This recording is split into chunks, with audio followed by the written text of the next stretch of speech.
Hello, everyone. Welcome to another edition of High Performance Delta.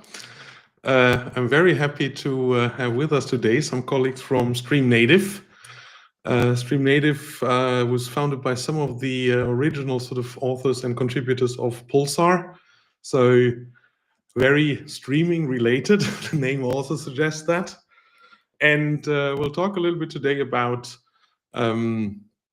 how streaming and Delta and open table formats integrate well with one another. And I personally have to say, I'm extremely excited about this talk. So in my previous life, managing large data platforms, we found that streaming can solve a lot of problems for you, but it comes at a price. That price is complexity. That price is a high operational burden. But once you master that, a lot of things just get so much easier and sort of integrate much nicer into the workflow.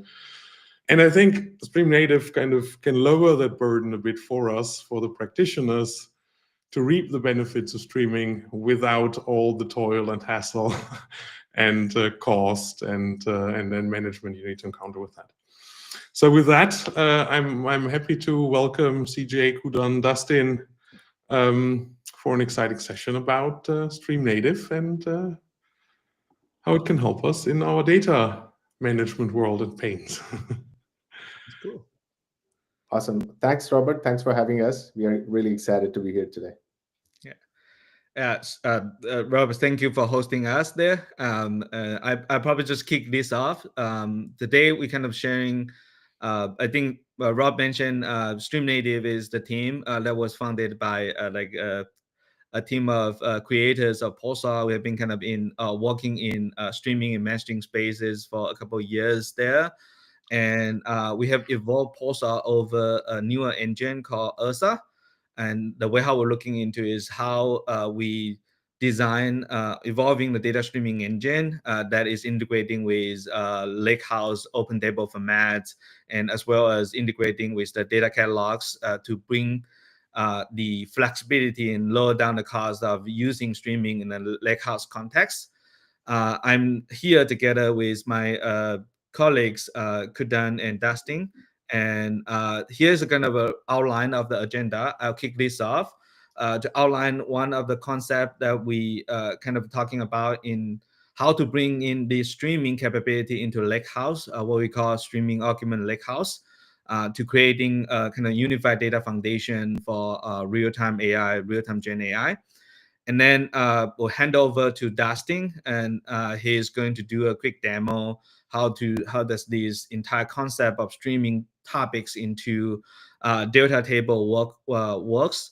And then Kundan will coming in to kind of talk about the insights about StreamNative Delta Lake integrations there. So I want to kind of maybe just kick this off with kind of a high-level introduction of the problem statement. And obviously, I think enterprises nowadays are kind of dealing with a lot of massive data streams from IoT sensors in connected vehicle to user log data. In this environment, we cannot wait hours or days for insights. We need near real-time data processing. However, moving towards real-time often add complexity, just as Robert mentioned in the beginning. Traditional batch-oriented ETL pipeline might have been fine in smaller scale, but they simply break down during high volumes and velocities that we see nowadays, especially with the rise of the AI. People are looking into more and more real-time data, streaming data, and that is sort of the infrastructure that people are looking into having huge values. But it's definitely very difficult to set up, and also there's a high barrier to entry that infrastructure.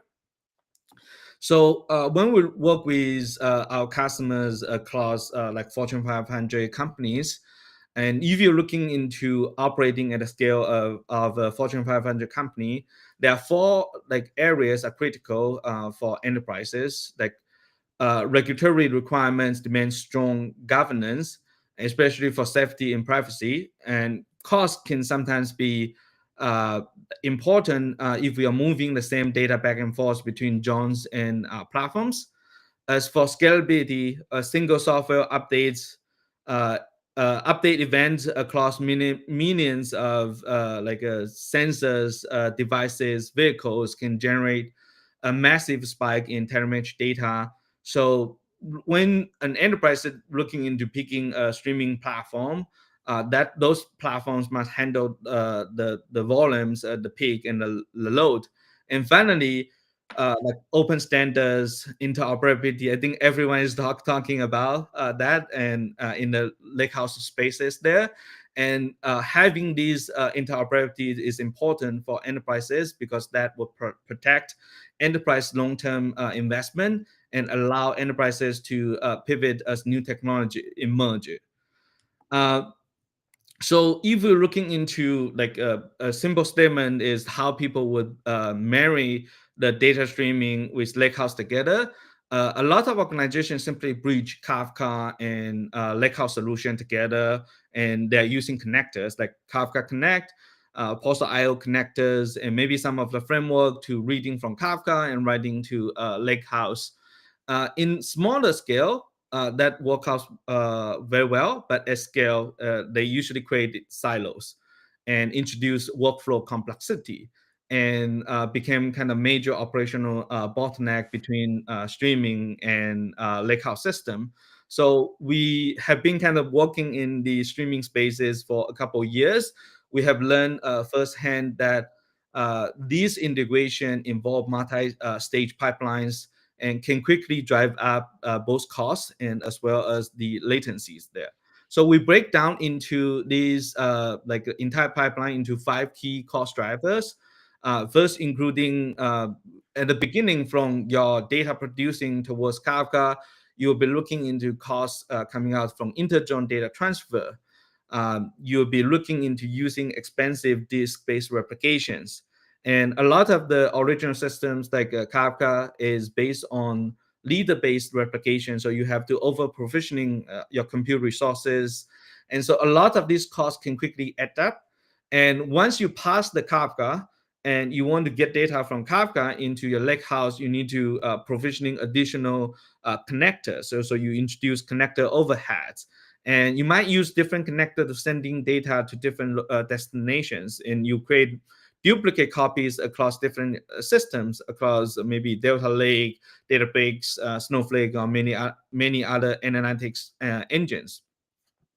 So to summarize this is that we're looking into the entire infrastructure, bringing streaming into Lakehouse. We found they quickly involve this costly data transfer, duplicate data, and delay insights, and also the complexity can quickly drive up when you have more and more data sending through the streaming pipeline to Lakehouse.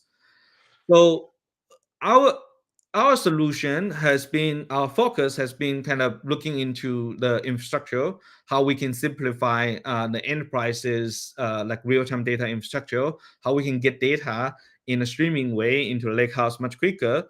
And we have seen like open standards like Delta has arising, became a standard for modern lakehouses because it's an open table format. So there's no vendor lock-in, and enterprises is able to trust it and build the long-term features based on an open standard like Delta.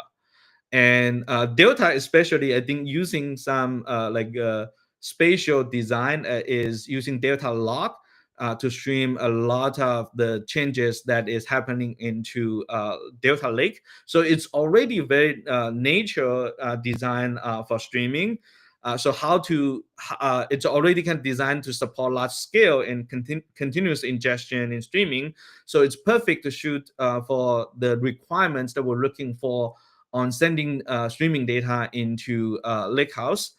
And lastly, in Delta, especially we integrate with Unity Catalog, provide a lot of strong governance features to ensure both transaction, data versioning, and ACID guarantees there to making sure that your data has a good high quality in compliance. So choosing like Delta as a storage format is a direction that we're heading down to simplify a lot of the architecture we just mentioned about integrating Kafka with lakehouse. So that's we kind of a building engine called Ursa engine. It's on kind of, you can think about, if you heard about Pulsar before, it's the next generation of Pulsar. But it taking in a way is that it replaced the storage engine of Pulsar itself to leverage like open standard like Delta Lake as the storage format. So in a simple term, is you can produce data using Kafka API or even Pulsar API. And those data, once they produce, they're going through the broker, they will write data directly in Delta format.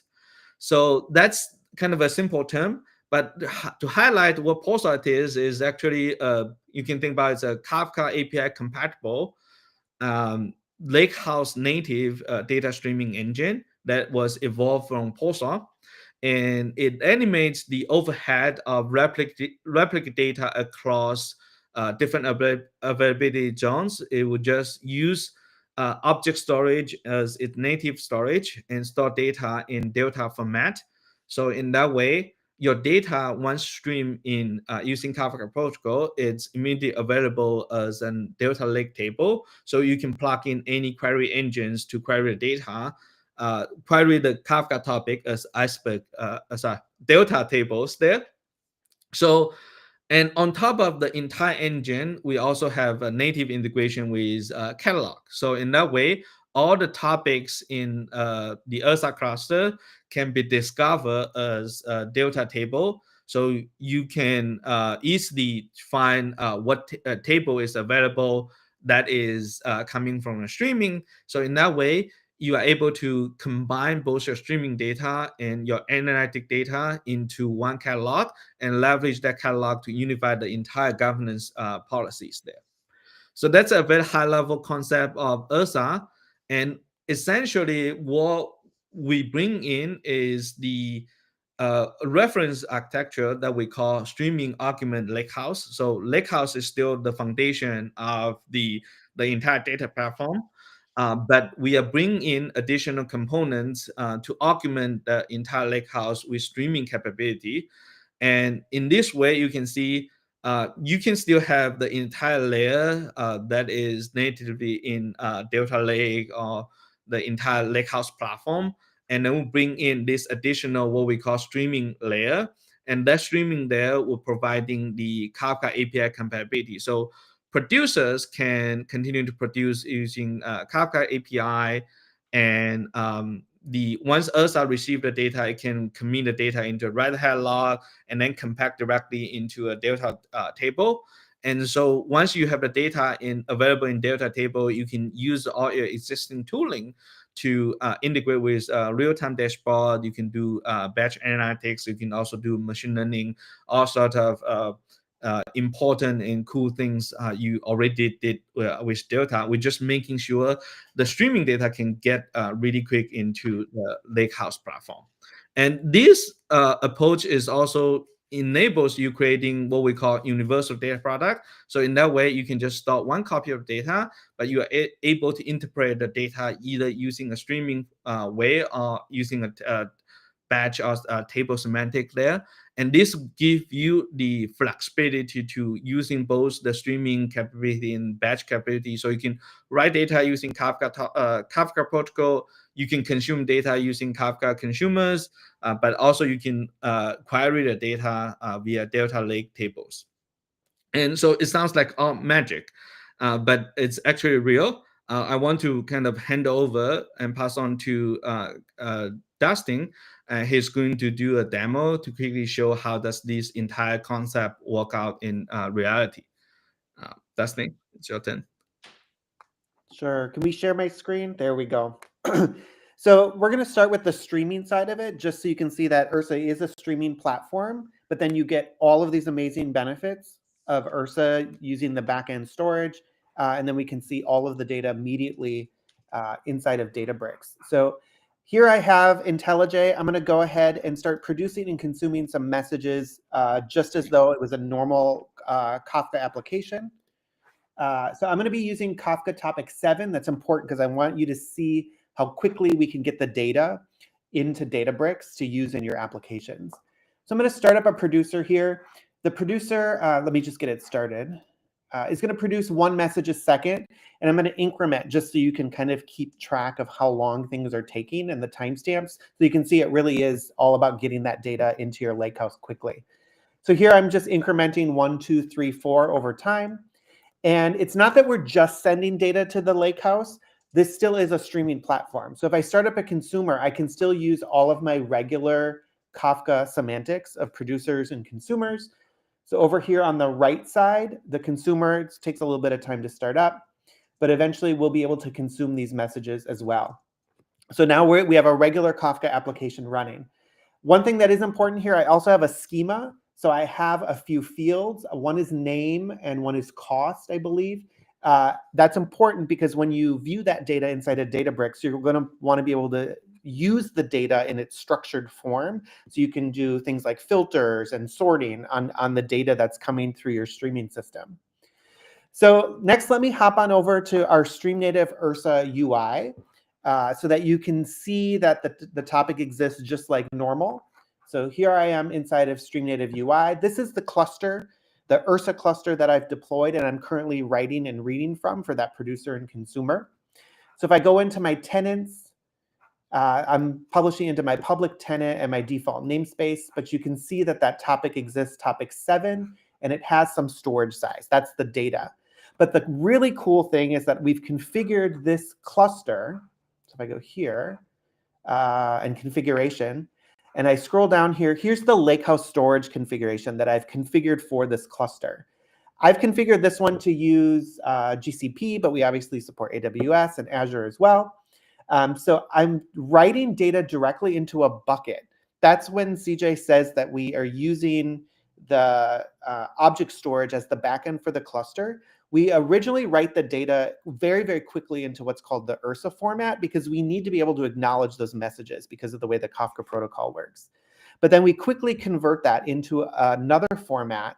Again, that's going to be your Delta Lake format now. So you're going to get your Parquet files and your Delta logs. So this one's configured to use Delta Lake. And then I have, as Sijie said, direct integration with Unity Catalog. So I have a catalog called training and a schema called demo. So before I hop on over to Databricks, I want to hop on over into GCP to show you how that data is stored directly in object storage. So here, if I hop on into GCP, I'm just going to refresh here just to make sure that the latest folders have shown up. And we have a storage folder and a compaction folder. That storage folder is where that data is initially written to, but then it quickly gets picked up by the compaction service. And if I go to public default and hop on down into Kafka topic 7, we see that there's 2 folders. And you guys are Delta Lake experts here. So you know what's in the Delta log folder and you know what's going to be in that partition folder here are your Parquet files. And you can see that they're starting to show up fairly frequently, about every 30 seconds. So once that first Parquet file shows up and we've registered all of that into Unity Catalog, we expect that data is readable in Databricks. But every 30 seconds or so, we're getting more and more data that's showing up. So the streaming service is running. We're getting the new data in the Parquet files. So now the question, or what you want to see, is you actually want to see it in Unity Catalog. So let's hop on over into Databricks. Let me refresh the catalog here. And you can see that Kafka topic 7 has shown up. And that typically takes a few minutes or so for it initially to show up. The compaction service will pick it up. Because we used a schema, the columns are showing up here as item and cost. If I go to sample data, let me turn on my compute here. We're just going to get a sampling of the data that we're publishing. But I'm going to go one step further and actually run some SQL queries on this as well. So take the warehouse a little bit of time to start up here. I mean, one thing while we wait for the warehouse to start, and I think it's awesome that you do this. So there is some engineering required, but since you can decouple the write of the data from the commit fairly straightforwardly, actually, and this to me was surprising as well, but those open lakehouse formats are fairly susceptible because at some point you can do a commit very, very quickly. Your workers just need to pump the data into the object store. And especially if you're in streaming scenarios, you often have these append-only things, right? And there's a trivial commits, so you're not expecting many conflicts if you're just piling on data, and your broker figured all the sort of the conflict and exactly one semantics. And then these are great for streaming, actually, which surprised me as well in the early days when I first looked into this. But now we have some data. Just wanted to mention that real quick. Well, not only do we have some data, I want to show the difference between what the live application, Kafka application, is doing and the SQL query. So this was just some sample data, but here we're publishing, we're at about 300 is where we're at. If I go into the queries and, oh, I guess I lost my queries. I didn't save them. If I do a create query here, oh, I got them here. I think it saved them. Yes, perfect. So if I do a create query here on 7, the one that we're using, and I'm going to order by publish time. So publish time you automatically get. And I click a run here. So publish time descending. The most recent data that has been committed should show up. And there's 306. And we're currently at 345. So again, about 30 seconds behind. But this is all tunable. If I run it again, again, remember, it commits about every 30 seconds or so.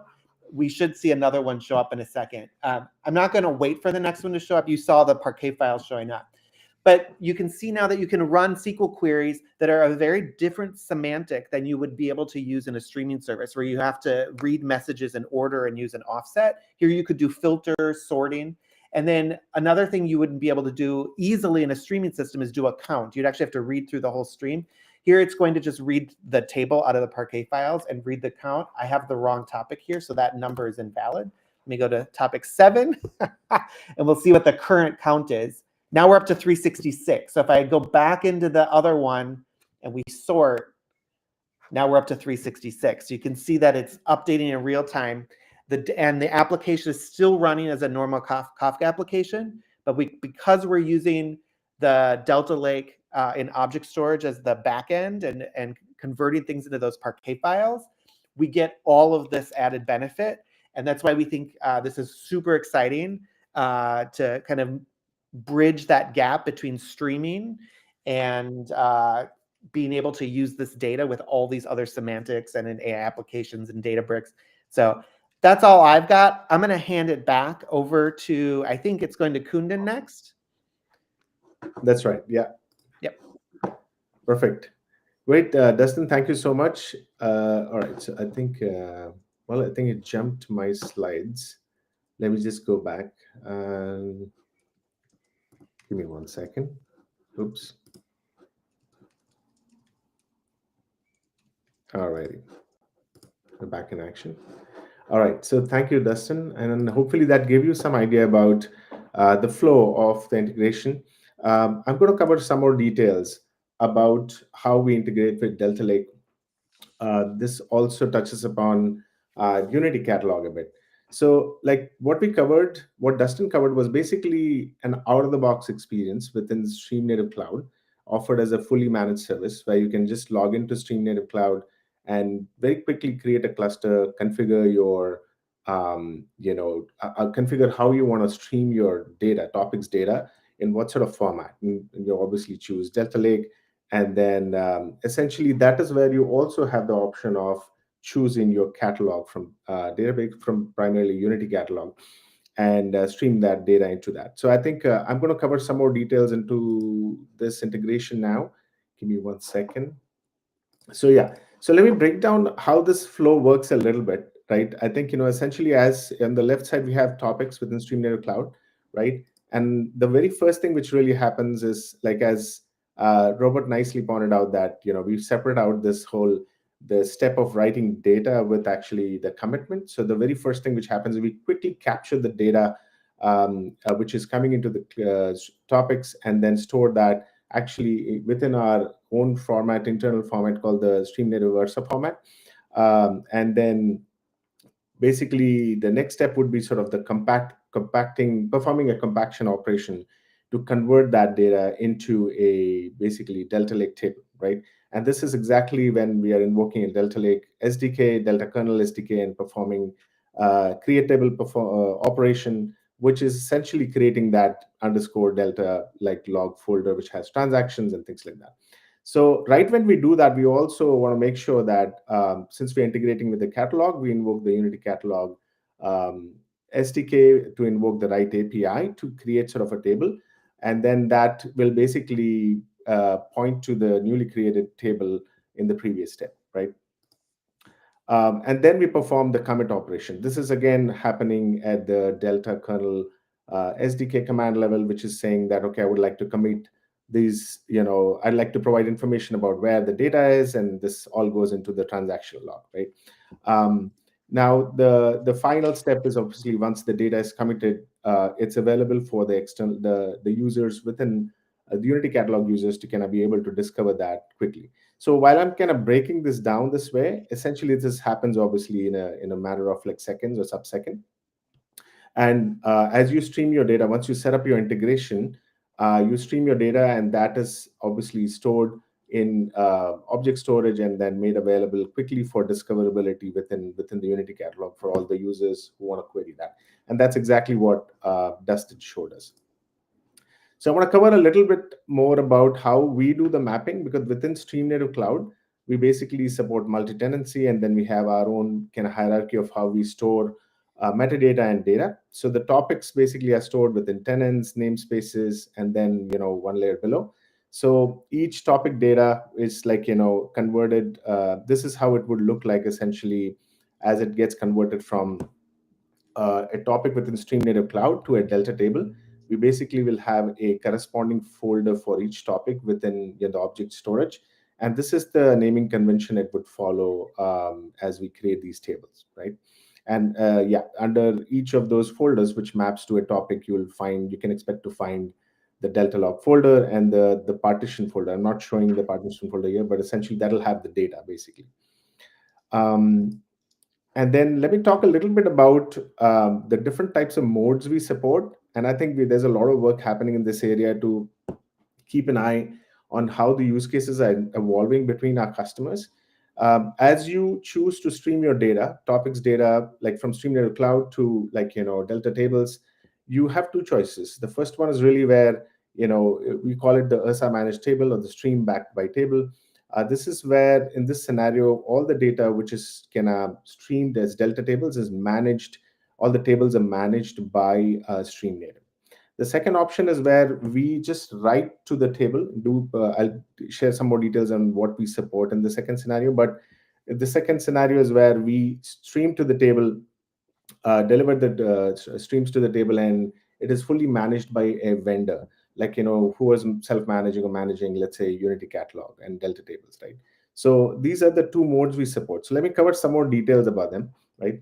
The first one is really a mode which is like a lot of our customers are interested in this mode at the moment because it supports two things. One is, of course, it writes, as we stream data to a table which is managed by us, we manage all the offsets, right, of all the data which is preserved. At the same time, we also support something called a streaming read, which means that now you as a customer have the choice of reading from your consumers as they're reading data back from your cluster. It's actually reading it back from this data which is stored in Delta tables. So it gives definitely a choice to our customers of how they want to completely eliminate that persistent storage layer and store their data there and read it back directly from the offloaded state or actually in the Delta table state, right? So that's really the first one where we manage the Delta tables from the StreamNative Cloud side. The second one is the scenario where we stream the data to tables, and this is managed by the vendor who manages the catalog. So essentially here we do not support streaming read. This is primarily where we definitely give some choices of how you can partition your data as it gets stored. But essentially we call this concept the external table for us, and this will be the managed table within the vendor's catalog, right? So these are two modes which are kind of popular, and we are keeping an eye on how our customers are, what sort of use cases they're asking for. Right now, it's a combination of both. And I think, we will keep an eye on if one is going to be more popular than the other one over time, right? Yeah. So I want to cover a little more on just the flow. I showed you one high-level flow. I just want to also give you a perspective of, how we integrate, what sort of SDKs we use as we build this integration, right? So primarily, as you are setting up this integration between StreamNative Cloud and your Delta Lake and the Unity catalog, you can, as a user, perform a few things. Like you'll create your catalog within the Unity catalog UI and create the service principal, and then generate all the client ID and secret, which is sort of required for your integration, right? And then you also set up the right permissions which are required by the service principal. And then I think at the Ursa storage level, essentially within StreamNative Cloud, you are configuring your integration. This is where you set up your client ID, secret, catalog name, right? And this is where at the runtime, this is what happens. Actually, when the integration, call it connector, call it integration, it's going to take all these details and start the interaction with the server. It's going to generate the OAuth2 token. And then it's basically also going to start invoking the Unity catalog APIs to set the required headers. This is in the next few steps is where the actual interactions with the Delta SDK happens. As we read all the topic data, we first write it to a Parquet file, and then essentially we start the whole process of checking if there is a table, Delta table, which already exists. These interactions in blue are basically invocations of the Delta kernel SDK, which are checking, the existence of a table. If not, then you would create it. And then after that, of course, because we want to not just create the Delta table, we want to take it all the way and publish in the catalog. We also do the job of invoking the Unity catalog SDK and the corresponding sort of APIs there to sort of create the table. Yeah, at the end of the day, end of the flow, we commit the Parquet file, and that basically completes the whole transaction here. So I'm just breaking this down to give you a perspective of how we can leverage some of this. We also use the Databricks SDK a little bit here for some of this generation of OAuth2 token. So that's one quick flow, just going a little deeper, covering what sort of SDKs we use. We were using Delta standalone SDK before, and then now we are using, recently we switched to Delta kernel SDK, where all the new updates are happening, so which is really exciting. Thanks to the Databricks community and a broader Delta community to do that. Some of the other updates on the roadmap, I think, there are actually a few more. We might cover that in upcoming sessions, more specific to Unity catalog. But I think schema evolution is definitely something we have to support. Databricks managed tables. So the second mode, which I spoke about, where we call it the, sort of the external table mode, that is where it would be external table for StreamNative. We will just write to it. We'll support upsert operations and adding and all that. But it'll be managed by a Unity catalog vendor who would manage it. So this is something which we are still exploring in this case to support a scenario where the tables will be managed by Databricks. We're also exploring a new preview from, I think I'm just bringing this up a little bit because we are broadly covering all topics, a preview of the iceberg support for within the Unity catalog. That's something which some of our customers have asked too. So I think, we might soon have a POC on that. All right, so that's a little bit on some of the additional details of how we support Delta Lake and Unity catalog. I wanted to bring up quickly a couple of slides to give you a visibility into an upcoming event on the data streaming summit side. This is an event which is organized by StreamNative. We used to call this Pulsar Summit before, but now actually we've renamed it to Data Streaming Summit because obviously we cover all topics, not just one thing related to Pulsar. We cover Kafka or any other topic related to streaming is more than welcome to kind of join the session and cover the topics. So we have a event coming up on the 29th. If you want to participate, please join. You can scan here. I'll pause for a few seconds so you can do that. Also, you can go to the site Data Streaming Summit and then find all the details. All right, so just one last thing. If you want to get your hands on StreamNative Cloud and try this integration, which we spoke about today, it'll take you a matter of few seconds to just sign up a trial and create your cluster and stream your data to Delta tables and publish to Unity catalog. So I think I'm just publishing this barcode here for you to scan, or you can also reach out to us to schedule for a demo using this link. Cool. So let me see. I think, yeah, so we are at the Q&A section. I think, I guess, Robert, we are ready to take questions if there are any. Yeah, awesome. Thank you. So I really enjoyed the talk, and I have a bunch of questions, but let's give the community the go ahead and start with those. But yeah, sort of some of the things you showed just triggered some thoughts. So some really cool things you can build on top of this. Let's go through some of the questions, and you just sort of decide who wants to take those. If you don't want to, I can try to jump in, but hopefully you can take most of these. Sure. First question would be, and I think this is more on the Pulsar Ursa level. Yep. In that, what is the benefit of Ursa versus native Kafka functions? Yeah, so I think obviously just in one of the slides that we show, a normal integration is that if you already have a Kafka, then you have like a Delta Lake, and then you want to kind of bridge them together. You need to write like certain integrations like Kafka Connect connectors, or maybe using an additional tools to reading data from Kafka to Delta Lake. And so I think there's a bespoke like integration that you need to make in between.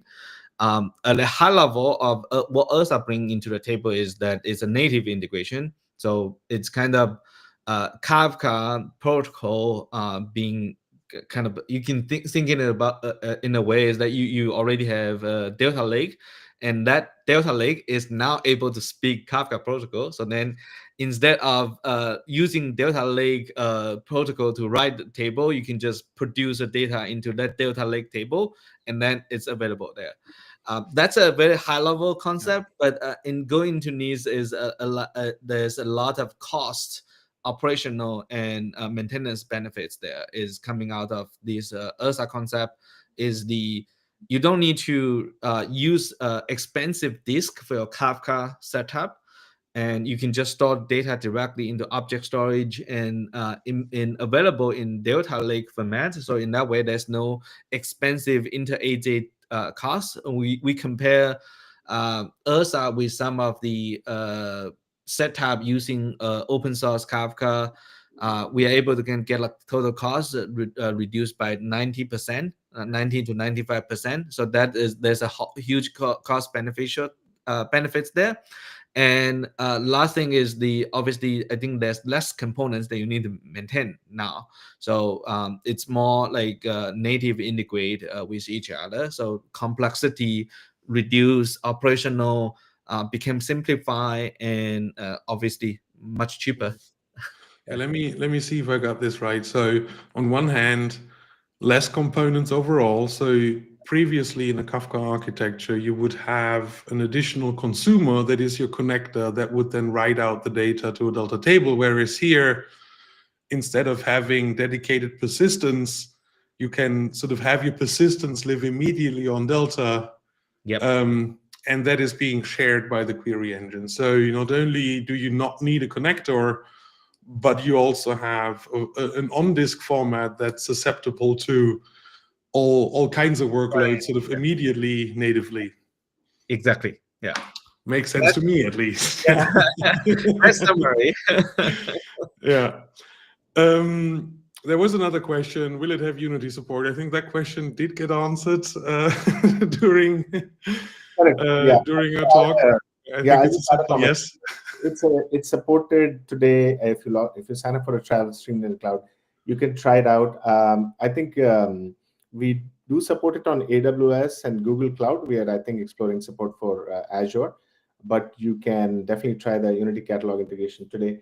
The other thing is, like, as I mentioned, we only support the concept of like StreamNative managed tables, which would be external tables within the Unity catalog right now. I think over time we are exploring the path of having Unity catalog manage those tables, and we support them as external as well. So I think that's what we support today. Yeah. Yeah. And I think this is an interesting design space in that replaying a stream is interesting, but optimizing a table for your specific workload at the cost of sort of losing the ability to replay a stream is also interesting. And that may land somewhere in some medallion architecture, right? So you may have a different choice for one or the other. Yeah. But yeah, interesting design space, very much so. One community member is asking about upserts, specifically the performance of upserts, which is kind of related to how you manage your table, because that may impact how important, how expensive your upserts are. Yeah, so I can take that one. Just as Kundan mentioned, and Robert also kind of summarized that, is that like if you want the ability to replay a stream, so you want to maintain all the semantic that a streaming system providing to you, then what we do that is what we call stream backed by a table. Like it's 100% managed by the Ursa engine itself, and then register as an external table to Unity Catalog. In this way, because we only support append only, because in a streaming system it's append only. It's you're not able to kind of update any system there. So that is we manage the entire life cycle of the data. There's no upsert is being put in these like stream by table, back by table semantic there. But and the other side is that obviously in a lot of use cases, people don't want to keep raw data. And they want the flexibility to, okay, I take a CDC stream and I want to probably producing a compact view in the lakehouse like platform. So in that way, what we offer here is what we call like stream deliver to table. So we just deliver the streaming data to a table that is 100% managed by catalog providers there. So in that way, all the optimizations that can be performed by like Unity Catalog, by Databricks, or by any vendors that who providing that lakehouse platform, they can do all the platform optimizations there. And from like Ursa and streaming engine perspective, our best is to accumulate all the streaming data and perform certain upsert that is into that lakehouse table, because we're using these Delta kernel SDK. So whatever optimization that Delta is providing through the SDK, we can making sure that we can do a fast upsert that is happening there. And I believe our Robert is obviously is the Delta Lake experts there. I believe some of the design in the Delta log perspective, it allows you to do really fast like upsert there. We benefit just calling the SDK directly there. Yeah, so I mean, there's mixed support in the ecosystem, and this is one of my priorities right now, to go from mixed to full. Yeah. But with deletion vectors and things like this, you can have very efficient upserts with very little write amplification at that point, or you can make the bias towards kind of very efficient reads, and you can reconcile this, and this goes all into the table management. Exactly. I mean, one thing, at least for me, I think you said it before, I used to deal with a lot of telemetry data, sensor data from all over the world, right? IoT. And specifically in those scenarios, I used to always say you don't rewrite history, right? Yeah. History happened, and if your sensors malfunction or whatever, that's what happened, and that's the telemetry you're getting. What you should never do is try to rewrite that raw data. Exactly. I'm not saying there isn't a case for upserts, don't get me wrong, there absolutely is. But especially if you have those IoT cases, you really just want to dump it all, append it all, and then do your processing downstream, where you may have different strategies for managing your tables. Yeah, the way how we view that is that the stream giving you the ability to keep track of history, and then you're able to do more cost efficient like transformation in the lake or in the lake house, is that you want to convert that into different more curated data set there, and then you can decide if you want to keep the original raw data, or you want to just like a curated into more like a high quality data there. And well, I'm no, I'll keep my question for the end. It's probably touch one of the interests there. Yes, maybe a little bit.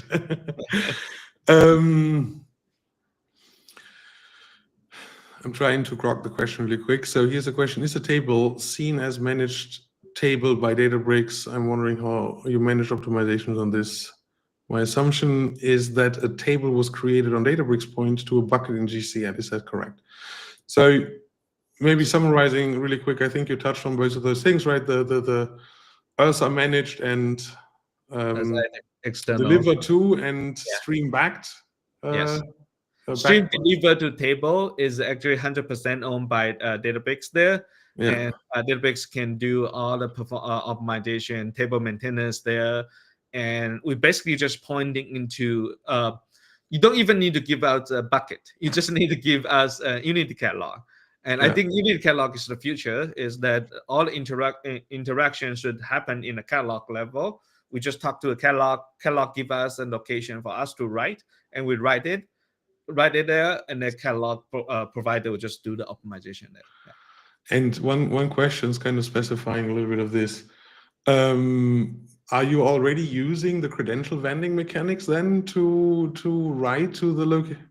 Yes. Awesome. This Exactly. warms my heart. I mean, you said earlier enterprises have a couple of concerns. Exactly. Cost certainly high on the list, but governance is also very, very high on the list. And not requiring a dedicated credential to be managed in that external service, but you can always just have that bilateral catalog client kind of connection, make things a whole lot easier. And then, yeah, don't worry about how your credentials or how that gets delivered into the world in a secure way. Exactly. I'll just add a comment there in the context of the managed tables thing. So as I was talking about those two modes, as this is definitely an interesting space to see how these use cases from the customers evolve. Like one of the thought process, which is a little more straightforward to me, is that, hey, I think we are in the business of moving data. We are the ingestion layer. We're going to make it, as easy, as simple to kind of move this data in a shape and form, which then is handed over to something like Delta Lake and Unity Catalog, which I think there's a lot of constant ongoing work to kind of optimize things, right? So it makes sense for that layer to sort of manage those tables. So I think I have a feeling that over time, definitely a lot more of those use cases might become bigger. And I think we'll keep an eye on, what else can we do best to,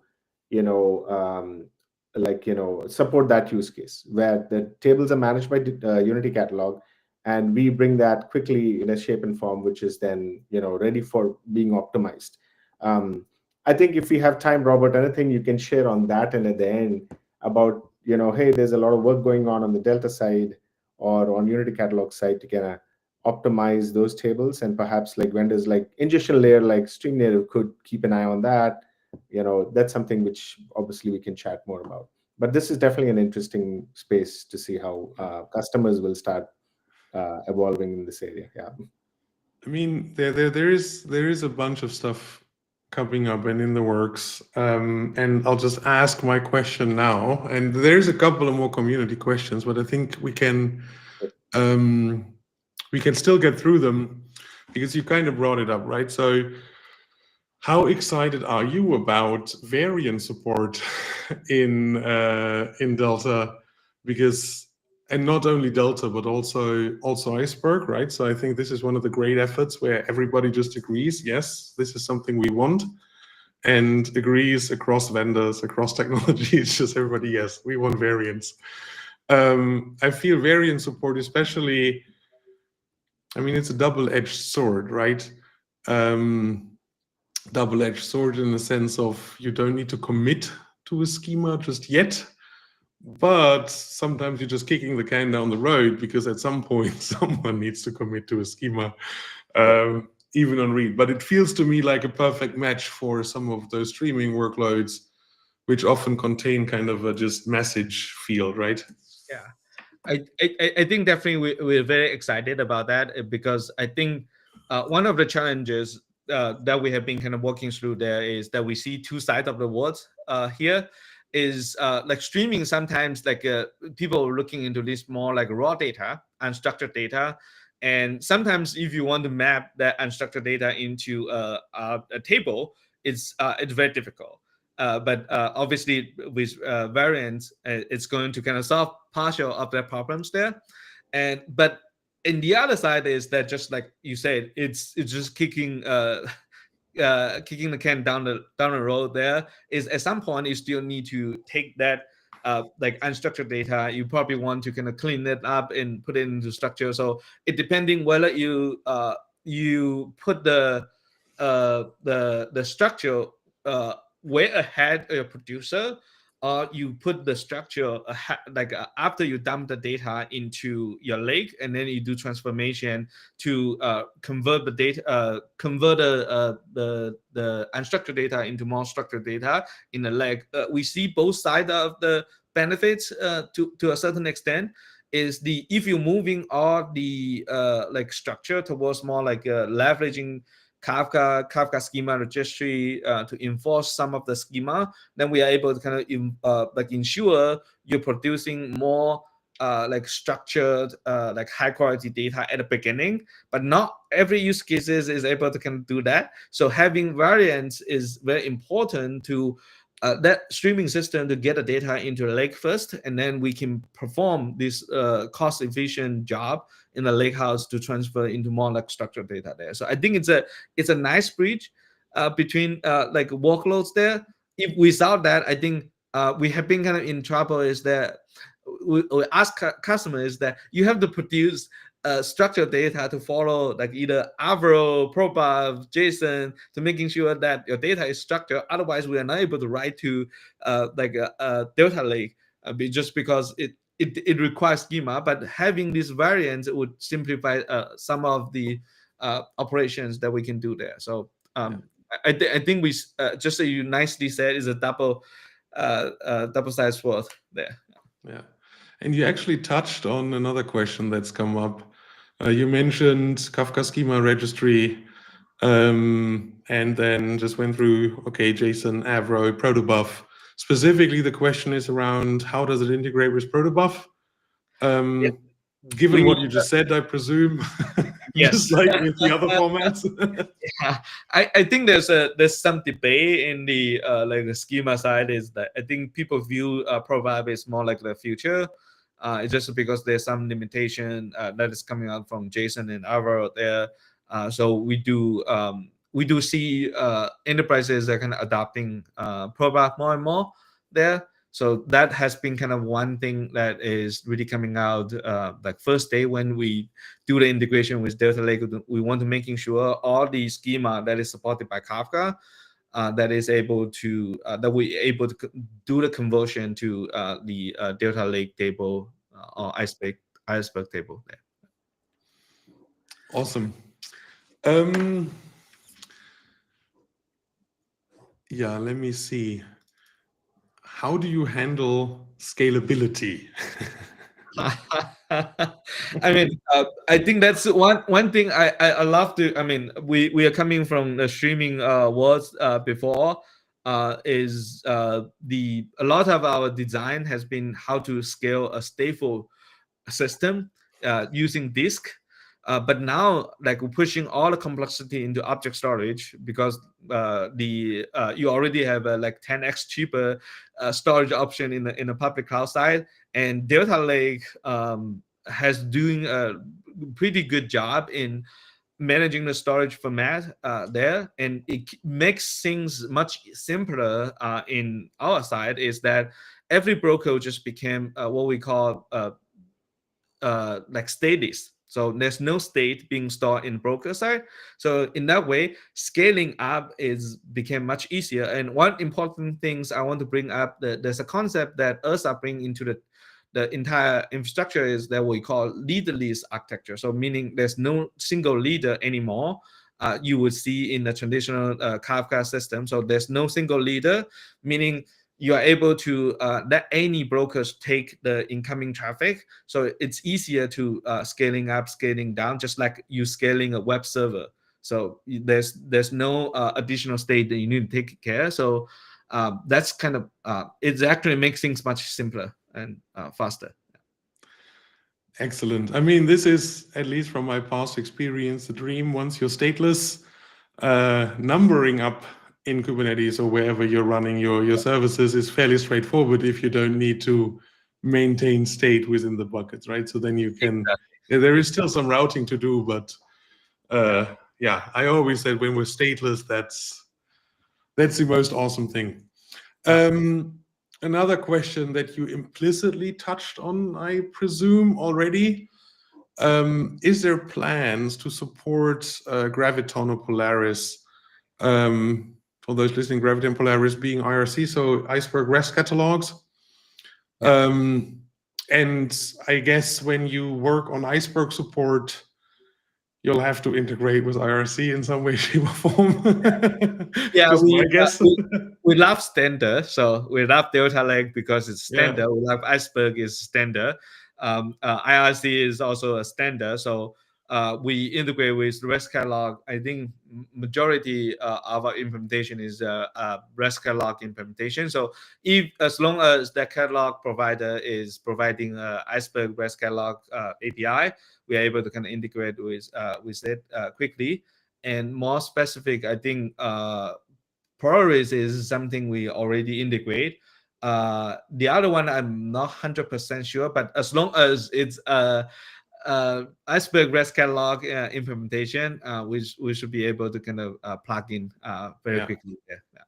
And I presume, I mean, you mentioned Iceberg also with managed Unity, sort of, that's also via IRC, I presume, right? I mean, it's yes.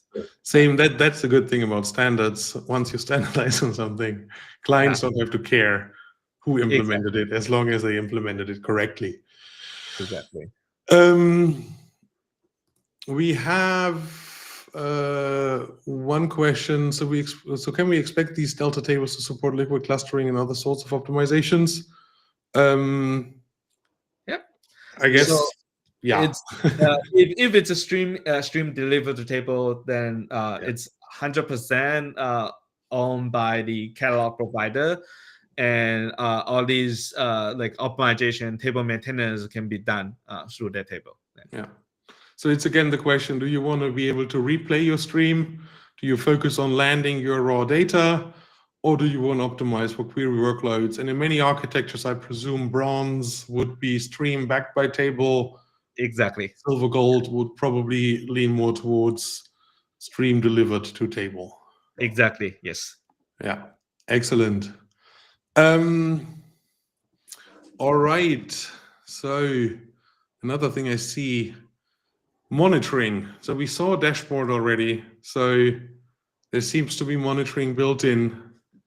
But yeah, what sort of monitoring tools do you support?